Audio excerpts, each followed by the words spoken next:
Bonjour et bienvenue sur Besançon TV. Nous sommes toujours au salon Expertique, le premier salon des solutions numériques pour l'entreprise en Franche-Comté.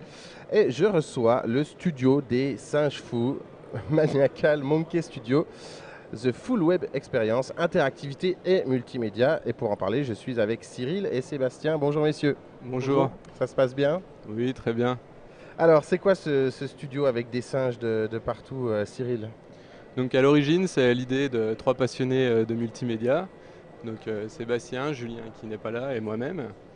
Et nous avons décidé de créer notre propre studio cette année, en avril, et de développer des applications multimédia, interactives, où l'esthétique passe en priorité. Et on D'accord. souhaite donner la meilleure expérience de jeu, enfin en tout cas multimédia et interactive à nos clients, quoi. Donc l'idée, c'est vraiment le côté visuel, hein, donc le côté graphique, on va dire, et puis le côté interactif. Alors, quels sont les services que vous proposez à vos clients? Donc on développe principalement des serious games, donc des jeux sérieux, aussi des applications de type mode d'emploi numérique en 3D et interactif qui viennent en complément d'une notice papier qui n'est pas forcément lisible. On développe aussi des applications sonores destinées au marché tablette mobile. D'accord. Voilà. Le tout accessible en ligne. Le tout accessible en ligne, c'est important de le préciser. Alors on va peut-être regarder quelques réalisations. Je vous invite à commander les images. Je crois qu'on va commencer avec un Serious Game. Alors peut-être que Cyril, tu peux expliquer en quelques mots ce qu'est le concept du Serious Game? Alors le serious game, c'est faire passer un message par le biais de techniques issues du jeu vidéo. Donc contrairement au jeu vidéo où on joue pour le plaisir, le serious game on joue pour apprendre.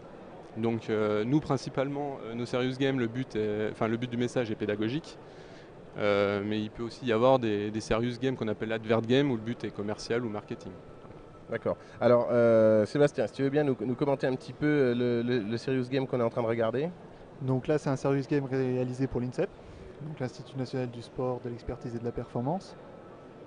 Donc en fait, c'est un serious game pour apprendre aux sportifs à gérer leur carrière médiatique, à bien répondre aux interviews avec les journalistes dans différents contextes, hein, le contexte d'une zone mixte juste après un match, sur un plateau télé, pendant une conférence de presse, d'éviter les questions pièges, de bien répondre à tout type de questions afin de posséder la meilleure image médiatique pour ensuite pouvoir accéder au plus de sponsors et aux meilleurs sponsors possibles. Ok, donc l'idée vraiment du Serious Game, là, tel que vous la présentez, c'est d'avoir les aspects ludiques et interactifs. Alors on voit bien que ça ne se destine pas forcément aux enfants, hein. On appelait ça aussi les jeux ludo-éducatifs, comme on en discutait avant il y a une dizaine d'années. Donc c'est vraiment faire passer un message grâce aux jeux vidéo et puis de faire passer un apprentissage, en l'occurrence pour cet exemple-là.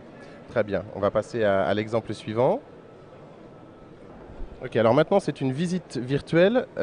Sébastien, est-ce que tu peux nous commenter les images, s'il te plaît? Donc c'est une visite virtuelle, donc en fait c'est une démo qui tourne en ligne. Donc là on a fait un petit déplacement de caméra. Donc en fait c'est une visite virtuelle d'une scène de Japon médiéval afin de promouvoir un peu les origines du judo et particulièrement du judo et pour tous les arts martiaux. D'accord. Alors, ce qui est important pour que les gens qui regardent comprennent bien, c'est que ce qu'on voit là, évidemment, on le voit, quand vous dites c'est en ligne, c'est-à-dire que sur le site internet, on peut directement voir, On va aller voir en temps réel, tourner en sur temps réel Internet. ce genre de choses. Et le Serious Game qu'on a vu avant, ce qui est important de préciser, c'est que ça se joue en ligne également, hein. On arrive sur le site. En ligne et multijoueur aussi. Alors, oui, on parlait des modes d'emploi numériques. Bon, je pense qu'on comprend assez rapidement ce que ça fait. Voilà. Sébastien, c'est un mode d'emploi, pourquoi ça? Donc là, c'est un mode d'emploi exemple, on a fait ça avec des Lego. Donc voilà, le constat c'est que la notice de montage en papier, en général, c'est pas toujours ça. Donc on a eu Moi, j'y l'idée. arrive jamais avec une notice de Voilà. montage en papier. Donc on a eu l'idée de prendre cette notice, pour modéliser tous les éléments et de reconstituer le scénario de montage en 3D, qu'on puisse dérouler le scénario, regarder toutes les étapes, tourner autour, s'arrêter, faire une pause, voir les pièces. Alors, exemple suivant, projet de ville ouverte. Qui commande ce projet? Oh, ben, je veux bien vous présenter. Donc c'est pas un projet, c'est un prototype L'idée, c'est de pouvoir projeter un certain nombre d'utilisateurs dans un monde ouvert en 3D. C'est un projet qui est en cours de réflexion auprès d'un de nos clients.